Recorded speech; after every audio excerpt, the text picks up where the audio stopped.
In Fuji Koro, you're playing as a samurai trying to escape an erupting Mount Fuji, while also collecting gear and items, magical scrolls, all for the shogun while scoring victory points for doing so. You're exploring the volcano, and sometimes different dragons will pop up that you end up battling alongside battling each other if you choose to play the competitive mode instead of the cooperative mode.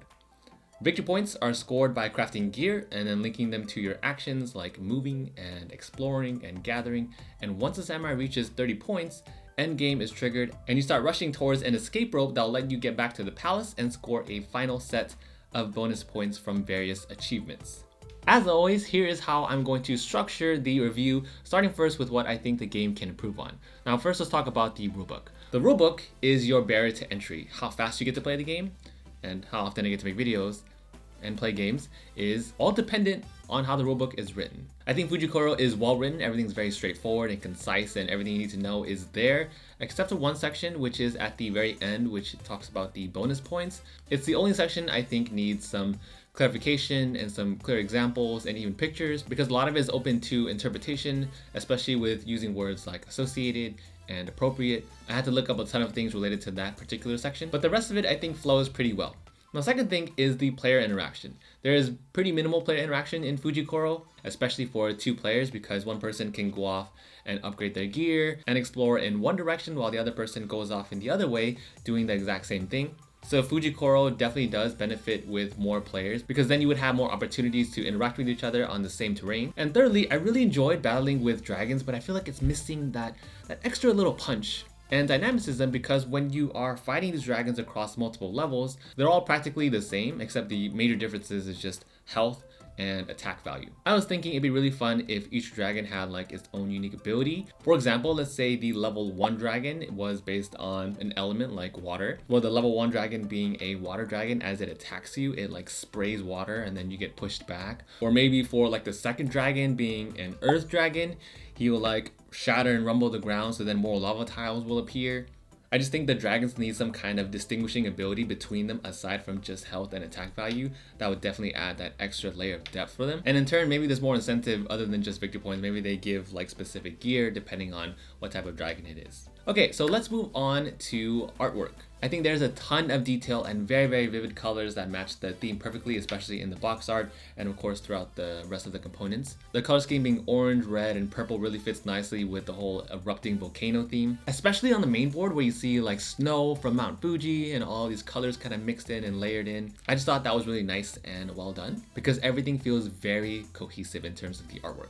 Components. So this is obviously a very, very highly produced game. The components are top notch. Everything comes very organized for you. Just check out all these box inserts. And for me, I don't mind it being a giant box. I would prefer that rather than a box that is 3 times smaller than what it should be. And all these components are kind of toppling over. And the box cover is more of like a flat lid instead of an actual box that fits together. The terrain is so cool. You have these plastic or resin lava tiles that you can put on the map.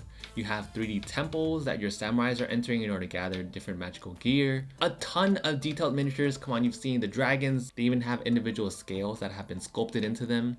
This is the first time I've ever seen samurai meeples, and these alone are just used as victory point markers. You have the dragon health marker, which is a really cool, distinguishing, unique meeple on its own. The player boards, you can actually switch them out and they are interchangeable depending on whether or not you choose to play with symmetrical player powers or asymmetrical player powers. I also appreciated the details that they put in the game. For example, they even give you small little tokens that are very, very easy to lose. They already kept that in mind and gave you spare parts to begin with, and I really like that. And my favorite part about the components is that you can slide cards underneath the player boards. Like, that is amazing. How often do you have cards that slot into your player board, and in reality you actually just have to lift the player board and it just sits on a flat surface, so now everything that sits on top of your player board just like rolls off or slides off. Here, it fits perfectly, so you don't have to move the player board at all. It just slots right underneath. So I really liked how Fuji Koro addressed that, but overall, I love how everything looks hands down. And lastly, the most important part, let's talk about gameplay. I think the pacing is great. You only have 2 actions to perform on your turn. So gameplay is very smooth and happens rapidly, so it fits the theme perfectly. Since you are escaping a volcano, then the actions actually match the speed and the pacing of that particular theme. You always have some kind of goal to achieve on your turn despite the minimal player interaction. So you're always busy, and what I really like about Fuji Koro is that you're making a ton of progression or it feels like it at least, every single turn. You're gathering all these resources and upgrading all these equipment. It really feels like you are in an RPG. Combat difficulty with dragons I think is pretty balanced. It feels about right. The level 3 dragon, which is the red one, I don't think this is a spoiler, but I guess you can consider it a spoiler if you want. So if you don't want to know how combat is, then skip this part of the video until the next section. But combat with the level 3 dragon is definitely soloable, and that is so satisfying because you do have to get the maximum amount of gear and make sure you have tons of metal and tons of dragon teeth in order to achieve that particular goal of defeating the dragon. But you do need to cooperate together in order to fight the legendary dragon. So it's very satisfying in that sense, in that you need to upgrade gear accordingly in order to fight the particular dragon that you're going for. Combat with other players though, there's not much incentive for you to really battle other players. Like you only get like one item from their backpack from beating them in combat, so there's not much incentive to really compete against each other. And I'm all for player interaction and confrontation, so I wish it was more PvP based. But they do end up defining it as a semi-cooperative game. In terms of replayability, the game is highly replayable. Like I said earlier, you have a ton of characters to choose from. Each of them can be used asymmetrically or symmetrically, depending on how you want to play it. You have 8 scenarios to choose from in the game, so if you want to change and alternate the mode of play, they give you 8 different options.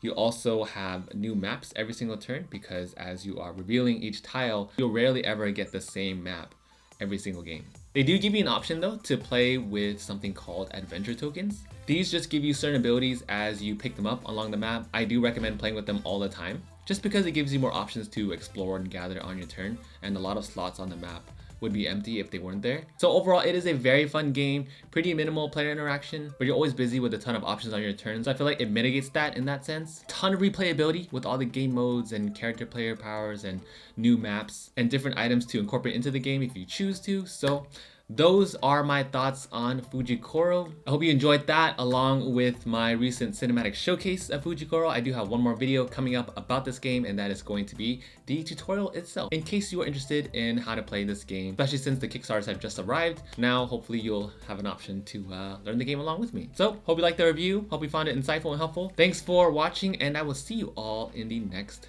video.